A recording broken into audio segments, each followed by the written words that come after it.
Water is Life라는 뜻을 가진 팀이고요. 지표 모형 산정을 통한 한반도 기후변화 양상 고찰을 주제로 논문을 작성하였습니다. 보시는 것과 같은 순서로 발표를 진행하겠습니다. 먼저 연구 배경인데요. 보시는 그림은 여러분들도 잘 아시는 지구의 물순환 과정을 간단하게 나타난 그림인데요. 현재 가속화되고 있는 기후변화로 인해서 이 물순환 사이클의 주기나 각각 인자들의, 그러니까 예를 들면 강수량이 급격히 많아진다든지 아니면 기온이 급격히 높아진다든지 하는 등의 변화가 일어나고 있습니다. 이런 것으로 인해서 이 인자들의 시간적, 공간적 변동성을 예측하는 것이 점점 어려워지고 있는데요. 이런 어려움을 극복하고 그런 인자들의 예측 정확성을 높이기 위해서는 대기와 지표 사이의 물, 에너지, 운동량 흐름 파악에 대한 연구가 필요합니다. 그래서 과거에는 그 연구들을 지점 관측 자료만을 이용해 모의를 했는데 현재에 이르러서는 그 관측 자료에 기반한 지표 대기 모델을 이용해 모의가 가능하게 되었습니다. 따라서 저희는 그러한 지표 대기 모델의 종류 중 하나인 노아 LSM을 이용해서 연구를 진행했고요. 노아라는 것은 그 LSM을 개발하는 데 참여한 단체들의 약자를 딴 것이고요. 해외에서는 노아 LSM을 이용해서 다양한 연구들이 진행되고 있는 반면에 국내에는 노아 LSM을 이용한 연구 사례가 매우 적습니다. 특히 노아 LSM만을 이용해서 단독으로 적용해서 연구를 한 경우는 매우 희박하기 때문에 저희는 노아 LSM의 국내 적용성 및 정확성을 평가할 필요가 있다고 판단하였습니다. 그래서 그 평가를 위해서 전남 해남의 위치, 토양 정보, 기후 조건을 노아 LSM에 이용해서 결과값을 산출하고 코플럭스 타워에서의 관측값을 이 결과값과 비교하였습니다. 네, 이것은 노아 LSM과 같은 지표 대기 모델들이 발전한 간단한 역사인데요. 먼저 초기를 보시면 지표와 대기의 인자에 대한 고려가 없었고 특히 복사나 1일 사이클에 대한 고려가 전혀 되지 않았었습니다. 그래서 다음 발전한 형태에서는 바다 위의 플럭스들에 대한 고려를 할 수 있었고 지표에 대한 플럭스는 고려할 수 없었습니다. 그 다음에 세 번째로 발전한 모델에서는 이제 1일 사이클에 대한 고려가 가능해졌고 에너지와 복사에 대한 고려가 가능해졌습니다.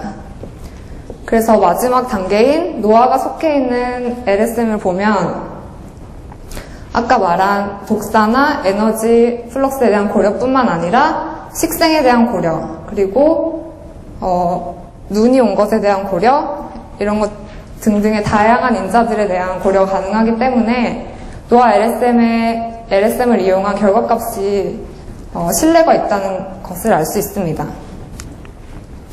좀 더 자세히 설명을 드리면 노아는 다른 모델의 도움 없이 단독적으로 구동될 수 있는 1차원 모델이고요.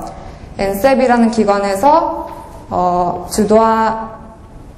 주도되어 개발되었고 1993년 초에 개발되었습니다. 기본으로 하는 것은 물 수지 방정식과 에너지 수지 방정식이고요. 노아 모델이 구동되려면 최소 7개 인자에 대한 강제 입력 데이터가 필요한데요. 그 7개 인자는 풍속, 강우, 기압, 기온, 상대습도, 장파 복사, 단파 복사입니다. 이 7개 자료에 대한 데이터를 입력을 하고 모델을 구동하면 에너지 관련 인자와 물 관련 인자에 대한 모델 결과값을 얻을 수 있고요. 각각의 인자들은 순복사 에너지, 즉 지구에 들어오는 태양 에너지의 총량과 잠열, 현열, 그리고 물 관련 인자에서는 토양 수분, 토양 온도, 강수, 유출 등에 대한 모형값을 얻을 수 있습니다. 다음은 연구 지역입니다. 지도에 나타난 것처럼 전남 해남을 연구 지역을 선정하였고요. 특히 해남에 위치한 코플럭스 타워가 위치한 기상관측소의 농경지를 지역으로 하였습니다. 그곳의 위도는 보시는 것과 같고 해발은 13.74m입니다. 이곳의 지역적 특성을 보면 분지형 농경지로 표층은 미사지 양토고요. 배수는 약간 불량하고 투수성은 양호하지만 약간 느립니다. 연평균 강우량은 900에서 1700mm이고 이 강우량이 여름에 대부분 집중되어 있습니다. 그러면 그 해남에 위치한 플럭스타워에 대한 간단한 설명을 드리겠습니다. 플럭스타워는 에디 공분산법을 이용해서 미기상학적 방법으로 지표 플럭스들을 관측하는 기기인데요. 보시는 것처럼 이렇게 타워의 위치마다 각각의 관측 기기들이 장착이 되어 있고요. 이것은 그 중에 하나를 확대한 것인데 이 동그란 것이 기체의 농도를 측정하고 그 왼쪽에 보이는 것이 풍속을 3차원으로 그러니까 풍속의 방향을 3차원으로 측정할 수 있는 기기입니다. 그 두 가지 관측된 것을 이용해서 에디 공분산법을 통해서 플럭스를 통계적인 방법으로 계산할 수 있게 됩니다. 그래서 이 플럭스타워 전체에서 관측될 수 있는 인자들은 강수, 풍향, 풍속, 토양온도, 토양수분, 대기온도, 상대습도, 승복사량 등 다양한 인자들을 관측할 수 있습니다. 다음은 연구 방법인데요. 보시는 것은 노아에서 이렇게 지구의 물순환 사이클을 어떤 식으로 구성을 한 것인지 나타낸 그림인데요. 토양층과 같은 경우는 4가지로 분류하였고, 그리고 아까 물순환 사이클에서 보았던 인자들을 이제 변수로서 고려하고 있습니다. 이러한 구성이 컨트롤 파일에 들어가 있고요.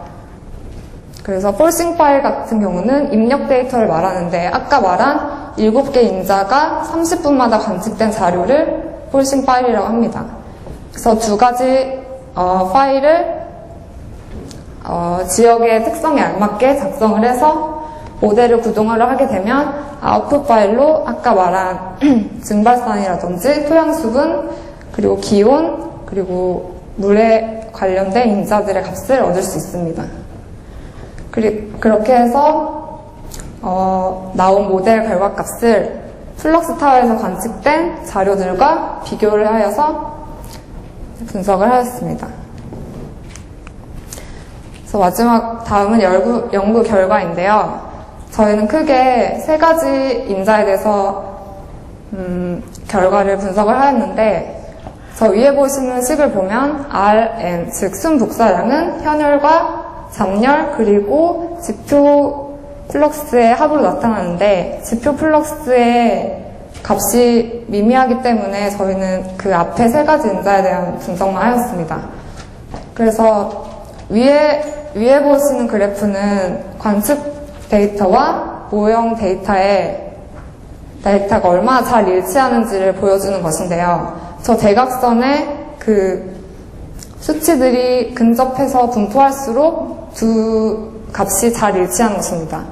그래서 순복사량 같은 경우는 거의 대각선에 일치해서 두 값이 어느 정도 잘 맞는다고 판단을 할 수 있고요. 그래서 R제곱 값을 보면 1에 가까울수록 일치를 하는 것인데 0.997이 나와서 매우 좋은 결과라고 판단할 수 있습니다.